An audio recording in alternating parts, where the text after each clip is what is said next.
আমি জুবিনক কি হিচাপে ট্ৰিবিউট দিব পাৰোঁ এটা পৰিকল্পনা কৰিছোঁ যিহেতু আমি এতিয়ালৈকে আজি জানিছে 50 দিনৰ পাৰ হৈছে আমি ন্যায় পোৱা নাই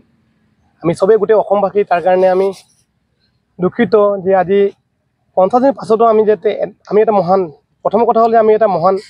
ভগৱানক হেৰাইছোঁ আপোনালোকে গম পায় যে এই অসমত কি হৈ আছে জুবিনৰ কাৰণে মই পতা উদ্দেশ্য এইটো হ'ল ক্ৰীড়া মাধ্যমে যাতে মই এই জুবিনদাৰ ন্যায় বিচাৰিবৰ কাৰণে মই এই অনুষ্ঠান মানে অনুষ্ঠানটো পাতিছিলোঁ পতাৰ লগতে আমাৰ এটা উদ্দেশ্য আছিলে যে আমি কেনেকৈ পাতোঁ সেইকাৰণে আমি এবাৰ ভাবিছোঁ আমাৰ টীমটোৰ নাম দিছিলোঁ জাষ্টিছ ফৰ জুবিন যেতিয়ালৈকে জুবিন ন্যায় নাপায় চব জেগা আমি খেলিব যাম শদিয়াৰ পৰা ধুবুৰীলৈকে আমাৰ টীমৰ নাম থাকিব জাষ্টিছ বাই জুবিন আৰু আমি জুবিন দাক ন্যায় দিবৰ কাৰণে খেলৰ মাধ্যমত যদি মই 1% দিব পাৰোঁ সেইটোৱে মেইন কথা আছিলে উদ্দেশ্য কাৰণ আজি সেইটোৱেই আমি জুবিন দাক এইটো আমাৰ গোটেই SC11 টীম আমাৰ SC11 টীমৰ উদ্দেশ্যে চব মিলি আমি সভাখন পাতিছোঁ জাসপ্ৰীত বুমৰাই এটা পেন দিছে